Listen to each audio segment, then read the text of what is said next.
Kami po ngayon ay manghihingi ng malunggay.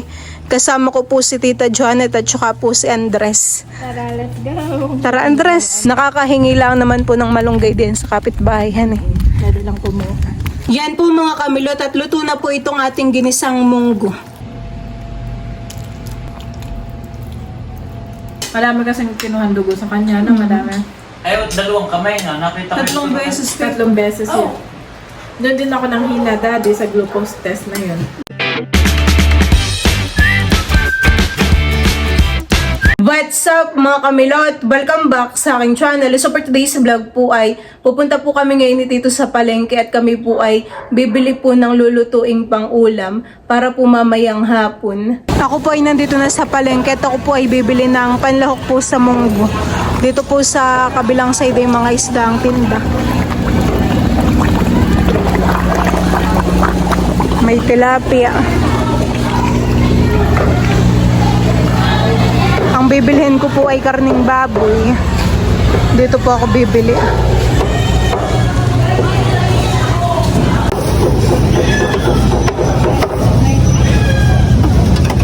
Tama po. Bumibili naman po ako ngayon ng munggo. Tapos ay bibili rin po ako ng chicharon. Ako po ay bibili rin na itong kamatis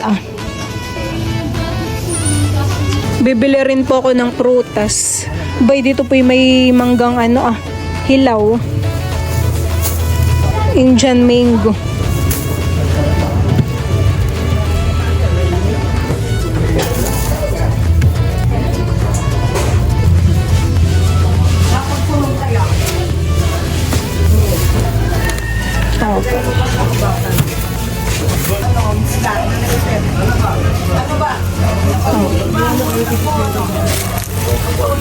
Rin po ako na itong hinog na mangga.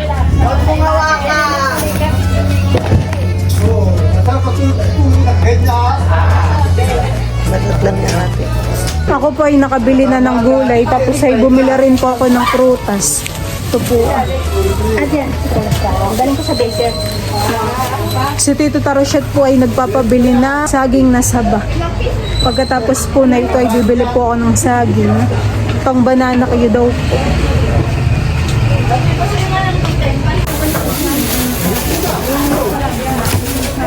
Pang banana cake. Yan po mga kamilot at nandito na po ulit ako sa bahay po nila Tito. Kanina po ay galing ulit kami sa Tagaytay Medical Center at ako po ay kinuhaan po ng dugo 3 beses. Isa po dito sa kaliwa at saka po sa kanan. Po yung aking binili Tapos ito naman po yung aking lulutuin. Pwede po yung mga binili kong prutas. Meron pong manggang hinog at hilaw. Tapos ay pwede naman po yung aking lulutuin na munggo. Ito po ay akin ng papakuluin. Papalambutin ko na po itong munggo. Ako po muna yung magkakain na itong mangga. Gusto ko po yung ganitong hinog na hinog. Kanina po kami maagap sa Tagaytay Medical Center. Kanina pong pagkadating namin, ako po muna yung nakatulog.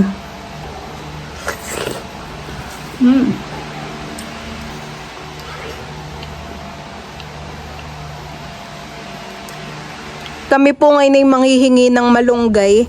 Kasama ko po si Tita Janet at saka po si Andres. Tara, let's go. Tara Andres. Huwag na maglakad. Mainit na po ngayon. Kanina pong umaga ay naulan, honey. Lakas pa din ang hangin. Kala ko po kayo dati dito may tanim dito malunggay. Oo, pinatanggal ng mama. Kuha ng malaki daw palang ugat ng malunggay. Baka makasira sa mga tubo sa ilalim. Nakakahingi lang naman po ng malunggay din sa kapitbahayan eh. Pwede lang kumuha. Mga magulat kayo, meron po dyan malaking aso. Biglang tumahol. Nakibiglang inantok si Andres sa hangin. Andres, pwede na po titang kumuha? Pwede na. May aso din na baka magulat. Baka magulat. Ako po ipipitas na ng malunggay. Ito po yung aking ilalahok sa munggo. Kunin ko po yung sa dulo. Ayan po. Madami lang may tanim dito malunggay. Marami pong pwedeng mahinganan. Ay, oo, dati doon meron, malaki, pinatanggal na rin. Diyan dito sa pinagtataniman namin ng kamoting kahoy. Malaki nga naman ang ugat. Dito po kala Tita Janet ay meron din pong tanim na tanglad. Sino pong nagtanim na itong salay? Si tatay. Aba, maraming tanim dito si tatay. Ay, maraming tanim na nakamoting Opo. kahoy. Kaya lang ay nung dumali yung may-ari, ay pinabawasan. Para may madaanan. Kapag po magluluto ng nilagay, pwedeng kumuha dito. Yan po mga kamilot at bali ito na po yung munggo. Ito po ay akin ng napakuluan tapos po ay akin na rin napalambot. Akin na pong isasalin dito sa hawong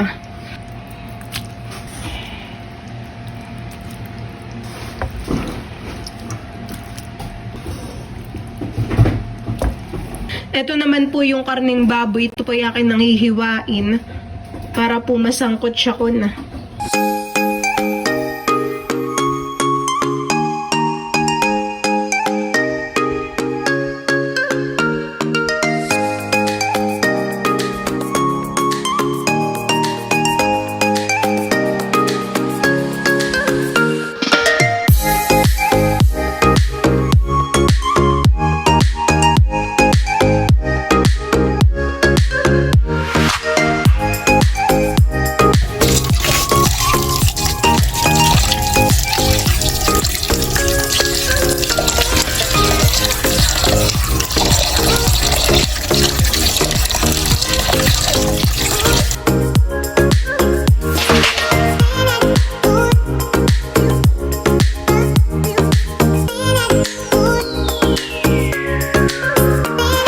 Isinasangkot siya ko na po itong karning baboy.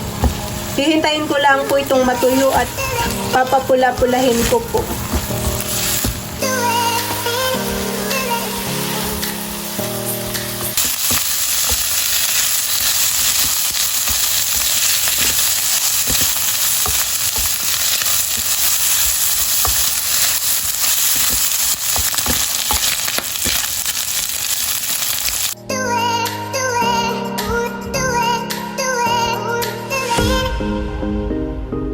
Akin na po itong igigisa sa ricado.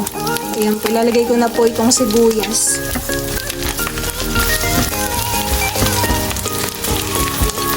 At saka ko lang po hahalo-haloin.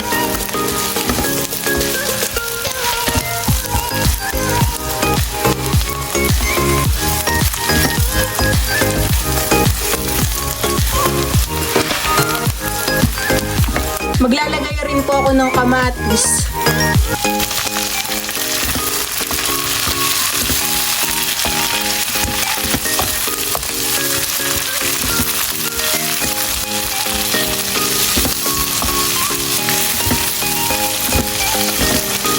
Ako po yung maglalagay na ng asin para po magkalasa po itong ito pong karne.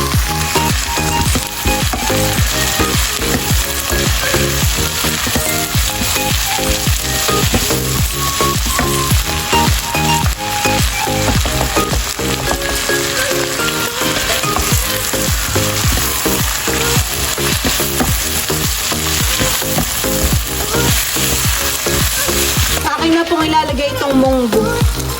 Ayan, isasama ko na po dito.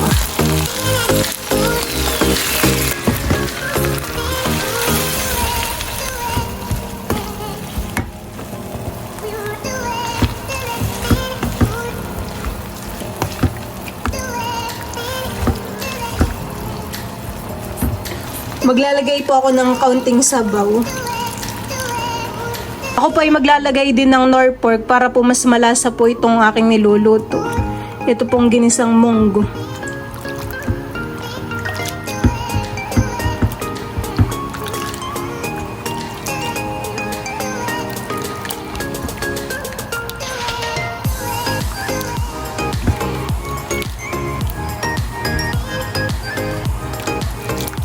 Yan po mga kamilot at kuluan na po itong sabaw. Akin na rin pong ilalagay itong malunggay. Ito naman po ay akin ng nahugasan.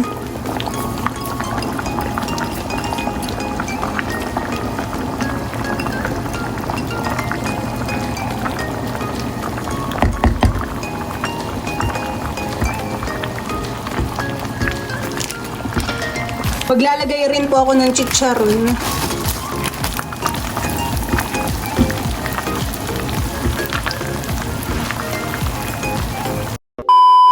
Yan po mga kamilot at luto na po itong ating ginisang munggo.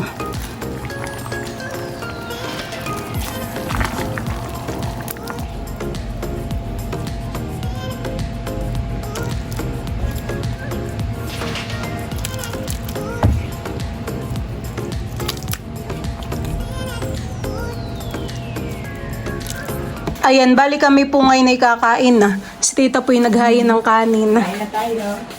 Kainan time. Dito ka na naman. Ano po ba? Hindi ka naman titinadot? Hindi. Pong salamat sa pagkain ito, pagpalain mga po ito at may kalakasan ng aming katawan. At dalangin po namin na pagpalain mo si Milot ng mabuting kalusugan. Kasama po ang baby na nasa kanyang sinapupunan. Ingatan mo siya sa everyday, O God, and patuloy mo palakasin, Panginoon, yung kanyang loob at patuloy mo siyang pagpalain. At tinataas po namin, Panginoon, ang kanyang pregnancy journey, O God. In Jesus' name, amen and amen. Thank you, Melot. Kanina nagluluto ka pa lang, naaamoy ko na. Parang gusto ko nang kumain. Si Andres ay tulog na sa taas. Kuha na ako. Tulog po si Andres. Mamaya na lang po yung gigising. Namaya na lang. Ginanagalan ko lang yung likod. Tulog. Tulog na. Kala ko nga, Antok po maghihingi talaga. ng dede. Makaya ako makiat, pili na ako. Akala ko nga din. O, Kain ka pag na ganyan-ganyan, tapos mamaya, tinimala ako. Aba, pag ganyan, tulog. Kain na din, Daddy. Wow. Tikman na natin yung niluto ni Camelot. Thank you so much. Thank you so much, Camelot. Pag nagising sa Andres Mame, yun ay magagalit. Pag yun ay nagising ng gutom. At saka hindi, pag walang kasama doon. Kain po tayo. Sarap. Malasa.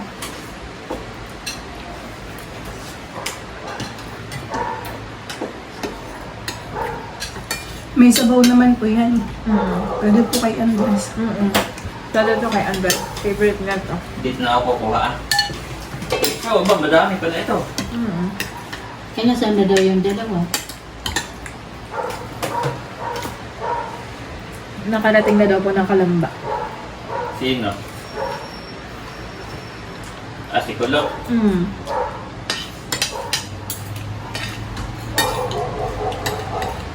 Hindi doon ko ulit kayo ang ring mo. Sarap. Sarap. Sarap nga. Gusto ni Mother.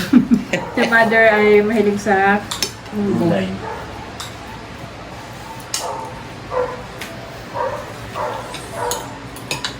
Sarap magluto si Melot. Pwede na maging mommy. Wow. Ready na.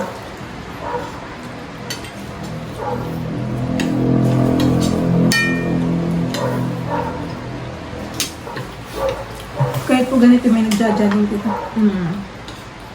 Ganitong oras sila Maginhawa na po ay malabas.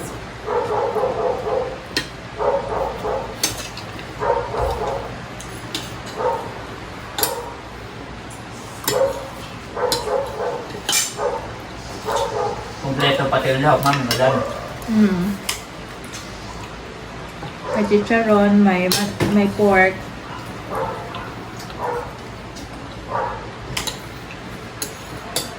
Nakikanina po yung kinahilo. Di ba ko pa ito kay kinuha ng dugo? Hindi, ito kay kumain na yun. Malaki nga yung kinain ko. Marami kasing kinuhan dugo sa kanya, no? Madami. Ay, dalawang kamay na. Nakita ko. Tatlong beses. Tatlong beses yun. Doon din ako nang hila, Daddy, sa glucose test na yun. Dama, ano nga yun. Saka every hour kukuhanan ka. Parang hindi pa ba tapos? Okay lang yung one time, di ba ga? Tatlong beses. Pero okay ka na ngayon. Opo. Tapos maghihintay ka pa ng isang oras.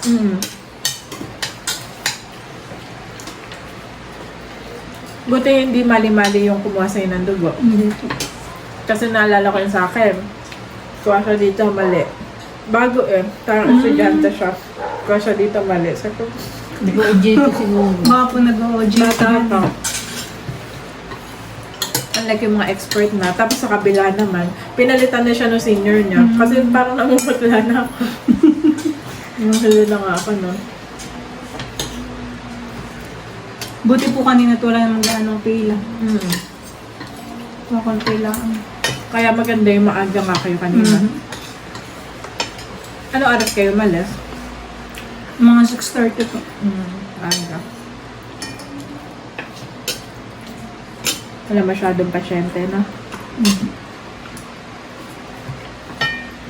Kain ka lang ba to? Kain ng kain. Pag inaantok, matulog lang din. Ganun muna. Don't be wala akong ginagawa, wala pa akong Ganun talaga pag buntis. Dati no, si Janet, gutom na gutom. Takbo ko sa 7-Eleven. Alaon na. Alaon na yun. Naghahanap ako ng...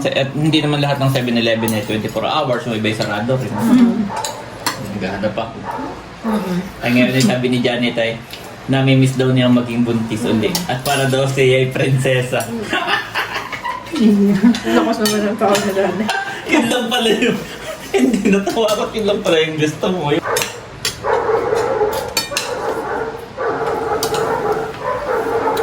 Si Tito po ay kumakain na din. Pakagawa ko na ito. Oo, nakadamak.